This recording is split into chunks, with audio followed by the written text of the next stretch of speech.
Hello everyone and welcome to Stan the Wine Man TV. I am your host, Stan Rattan, and this is the Blue Collar Wine Show where I try to help you spend your wine dollars wisely. And it is like almost 80 degrees outside and I am doing a Malbec blind tasting. Why Malbec? Well, a couple of reasons why I'm doing Malbec. First of all, it's still a very hot category, but it is slowing way down, just as I predicted a couple of years ago, because I feel like Argentina, once again, like Australia, who put all their what's the word? All their nuts into one basket. They sold out cheap Shiraz, and it cost them down the road. Argentina went full boat with the inexpensive Malbec, and now they are suffering a little bit. The consumer is actually shifting quicker than they did with Australia. Australia went on a huge streak with, selling tons of wine. Of course, they had a lot of higher end Shiraz, Grange is an example, Molly Duker, all those guys were very successful in selling those wines, but people just got tired of them, and Yellowtail just burned them out. And I'm actually kind of sad that it's happening this quickly to Argentina. And this could be just a sort of a regional thing with me, just in my territory. I have not asked a lot of other wine stewards and other folks out there how it's doing in their market. But I'll tell you what, it has certainly slowed down in my market. And I have a lot of different people come to my store. We're a tourist destination stop in the San Juan Islands up in Washington State.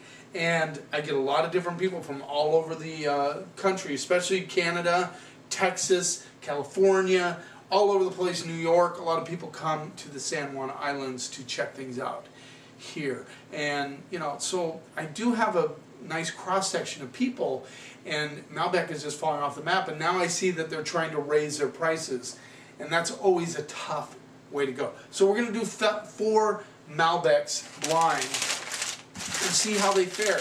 I do know for a fact, and I don't know what order they're in or anything like that, I know I have an inexpensive one. I have one that pushes the envelope a little bit on price. I also have one that's just a little bit older that I pulled out of my rack here. So I'm just curious how that one is doing. So let's get started right off the bat with number 1.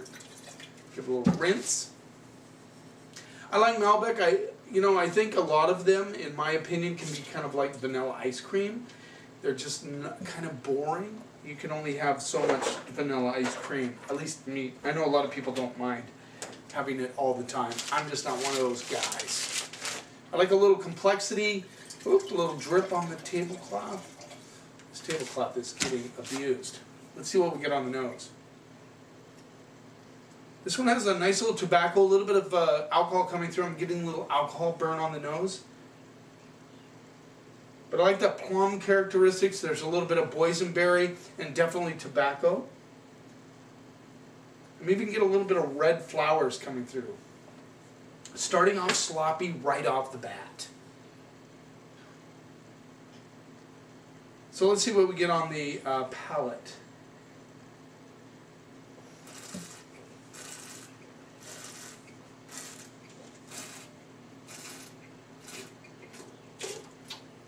Good fruit attack on the palate right off the bat.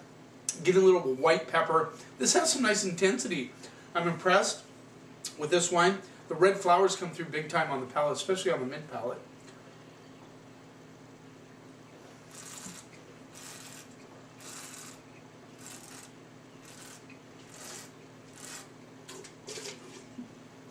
Getting a nice black licorice. This has, like I said, nice intensity on the palate. Kind of impressed. The alcohol's a little bit steep on this one, at least I'm feeling it on the palate. But it has a nice peppery finish, like white pepper, big time on the finish, which would come from the oak treatment, of course.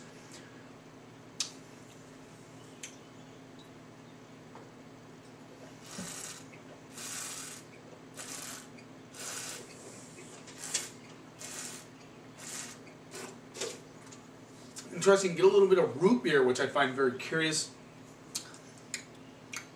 Blackberries, boysenberry, plum, a little bit of plum action. I think a lot of people would like this. The reason I'm doing Malbec, another reason I'm doing Malbec, which I didn't get into, is I think it's a great barbecue wine. It's not super heavy on the palate. Like this one is nice. It has a lighter side to it, but it has nice intensity. You know, a lot of us barbecue steaks. We barbecue hamburgers with blue cheese, bacon, whatever we do. We want a red to go with that. I know a lot of people drink more whites in the summertime, especially when it's warm like this. We sell a lot of whites. But you know, when you're cooking those type of meals, you need a good red. But you don't want anything too tannic or heavy. And this is where Malbec kind of fits into the picture.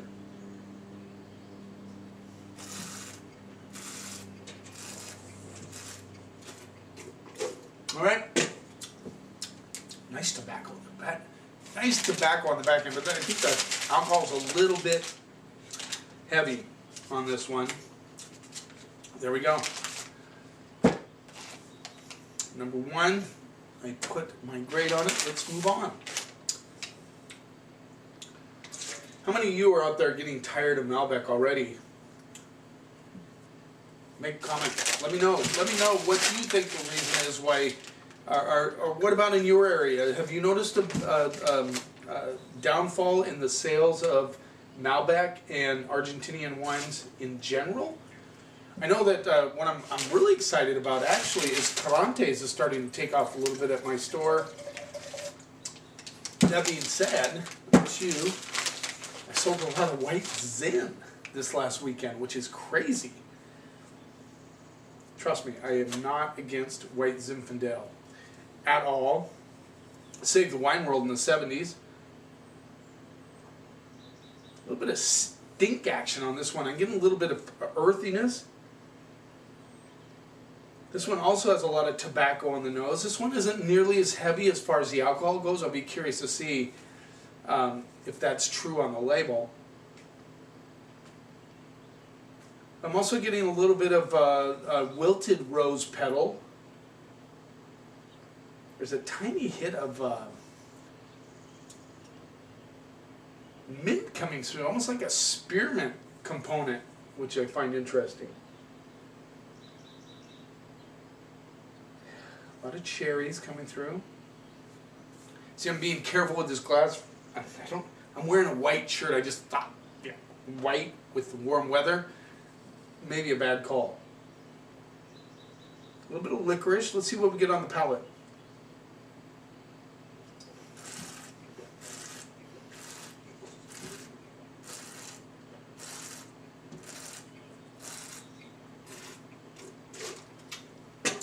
Interesting, that spearmint component is really coming through on the palate. Like I just got done chewing spearmint gum, Wrigley spearmint gum. A little bit of a cherry action, a little bit of blackberry for sure. And the tobacco, this one's definitely lighter, has a much thinner finish than the other one, but that spearmint thing just keeps hanging on. I like that. Actually, there's a lot of good qualities to this wine.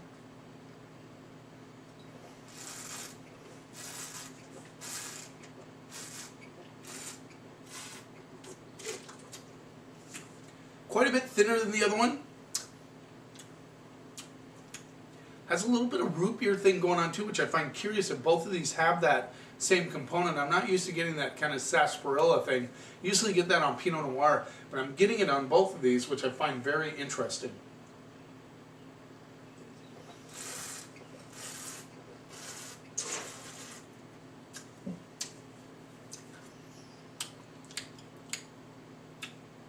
Definitely a little thinner than the other one. Still good. Still good. I like it. But a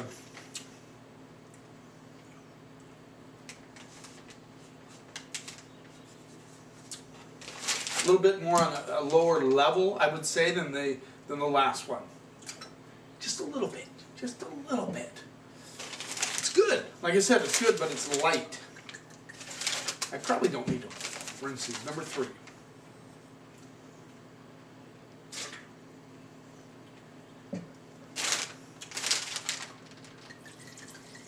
I got an assistant now for my wine department. I'm very excited about that.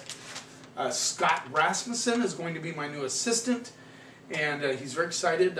He did a good job. I called him Ron like 8 times at work, but he reminds me of a guy named Ron. So I got Scott written big on my board at work, so I don't make that mistake again. This has more of like a gingerbread component coming through. Definitely more baking spice. This has a more interesting nose.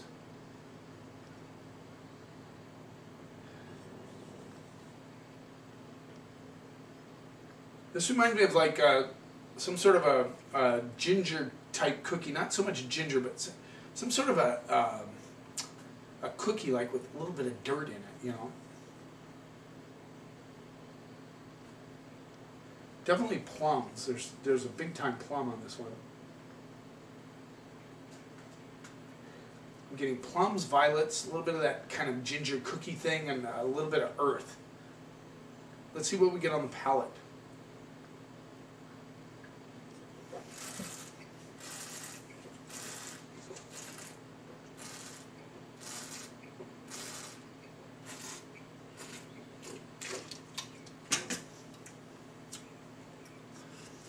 Nice Malbec.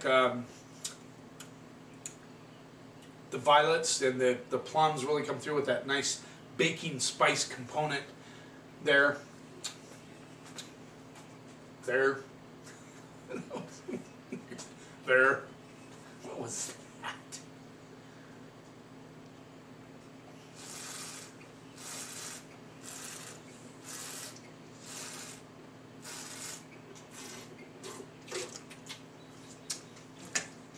This would be great with chicken, with barbecue chicken.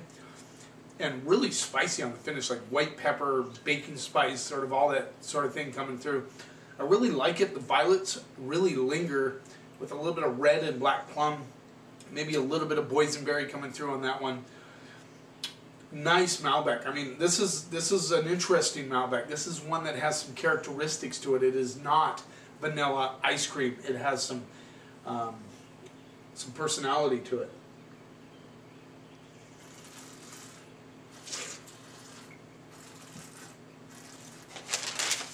Nice flow across the palate, good acidity. It has a nice balance of acid and fruit. I like that a lot in this wine. All right, let's move on to the next one. That was good Malbec. Good. I really see that with barbecue. Really see that with barbecue. And the freshness. I really like the freshness on that one. A lot. Number 4. I'm excited because I mentioned to Scott that, you know, maybe he can be on one of my YouTube channels. He is my assistant. We're going to do some. I love having students. He likes wine a lot. Doesn't have a huge wine background. He was in hospitality a while ago, so that's a good thing. Let's move on to number 4. So you will be meeting Scott on YouTube.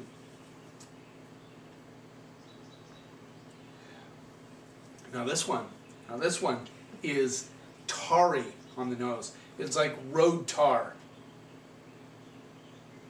Road tar, black licorice, cherries. Touch of tobacco, violets on the backside.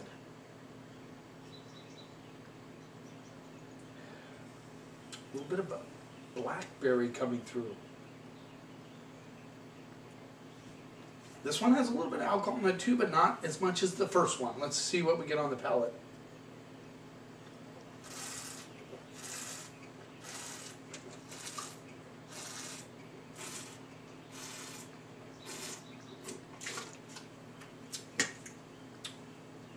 Wow. This is almost hedonistic on the palate. Big, rich fruit. Big time. Big boysenberry, cherry, licorice coming through. A little bit of, definitely the violets on the finish. Again, very spicy. I get a little bit of that white and black pepper coming through.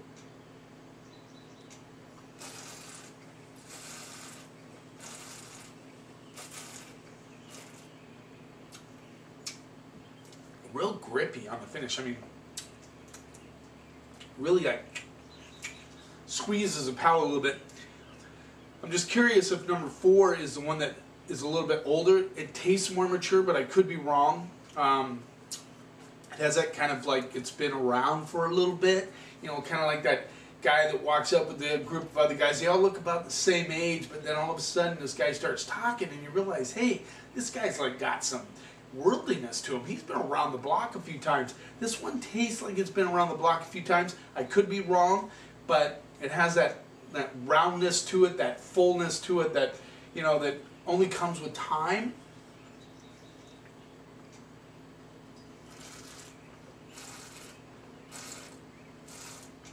What I like about this is it has a little bit of leather, a little bit of earthiness right on the mid palate, but this has a nice flow. This is for somebody that might like a Zinfandel a little bit more, has more concentration of fruit. Dick, stay away. Dick, stay away from this one. I have a friend, he would not like this. I know his palate very well. He would like, you know, the two middle ones more than he would like the first and fourth one, but you know, I'm just saying, everybody has their own palate, everybody has different things they're looking for in a wine. I just know Dick would not like this wine.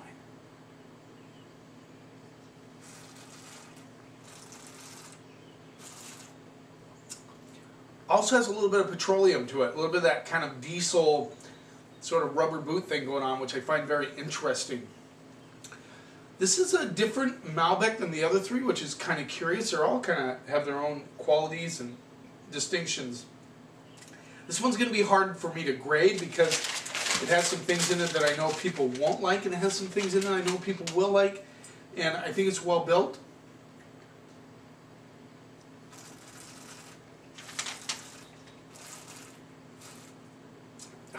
I really like that petrol thing going off on the mid palate.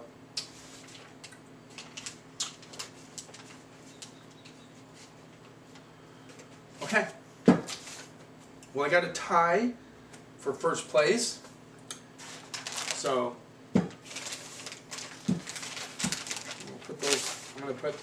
I'm hedging on this one being a little bit more.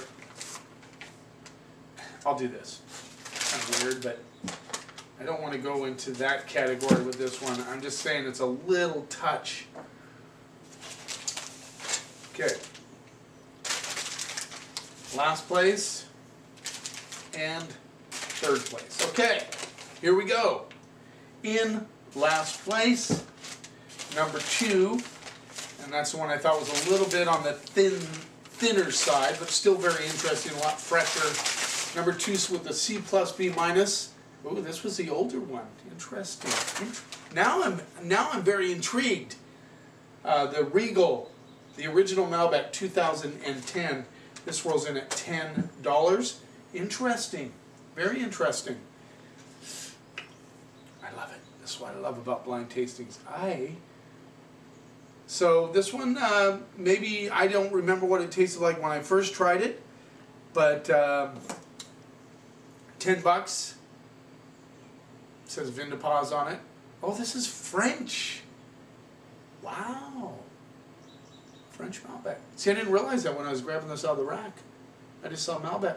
It is French Malbec, which in France they also call it Cot when it's from Coors, or the Languedoc, the Loire Valley, they call it Cot, which, you know, like once again, this is what makes wine hard for people is, you know, that's interesting. I didn't, see, this morning I was just grabbing Malbecs out of there and silly me, I just assumed it was from Argentina, but it's not, it's from France. Very interesting. Regal, the original Malbec, also known as Cot, in Coors and Loire Valley. Very interesting, $10. I gave it a, what? C plus B minus.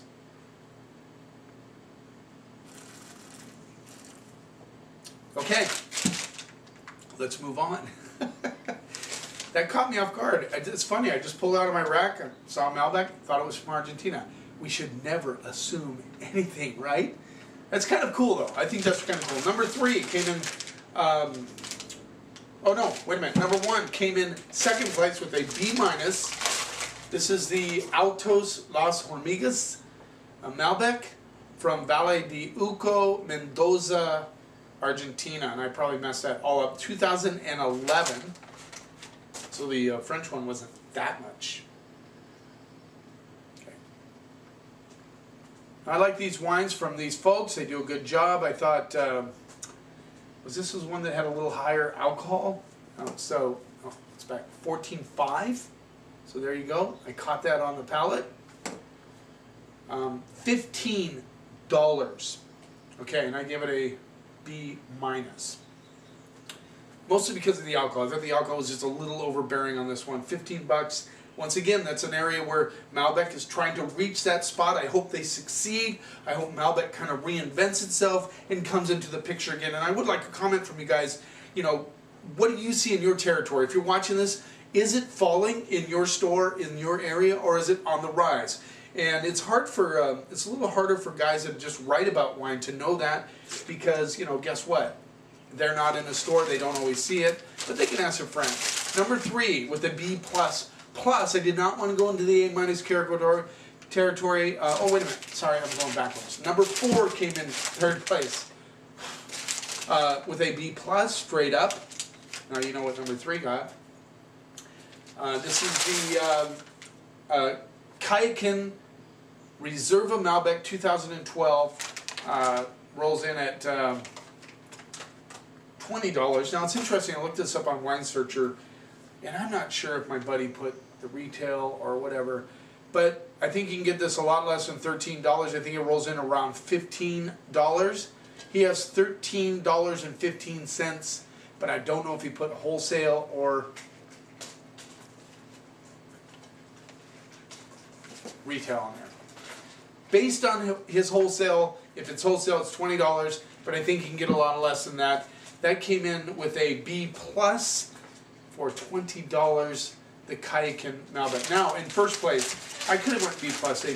Probably should have done that. No, number 3, the Trapiche Malbec 2012. Just says Argentina on it. And as my sales rep Penny would say, Trapiche for $9.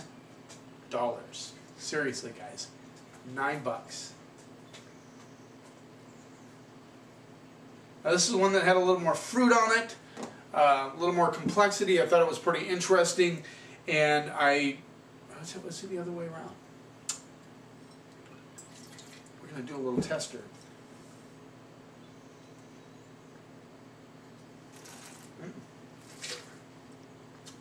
I think it's a Kayakin that had the most fruit on it. That diesel characteristic.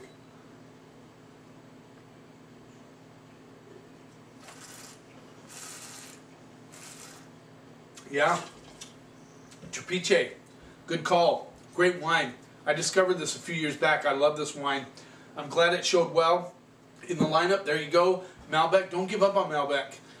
Continue to give it a chance. There's Malbecs out there that have good complexity. Let them raise the price a little bit. You try running a business and selling your bottles for $10 a piece. Amazing that they can do that. I know there's some government subsidies and all that stuff, but Malbec's a great summer wine. Great for barbecue, great outdoor wine. A lot of people like it. Stick with it. Thanks for watching. And remember, wine is not a mystery. It is just fermented grape juice. Drink it, enjoy it. Watch guys like me make mistakes thinking that the aged one was the one that was, yeah, you know, we're just doing our best. And I have one from France. It's kind of cool. I like that. Drink it, enjoy it. But be willing to try new things. And never, ever, ever let anybody tell you what you should or shouldn't like. And if you do that, together we can take this on.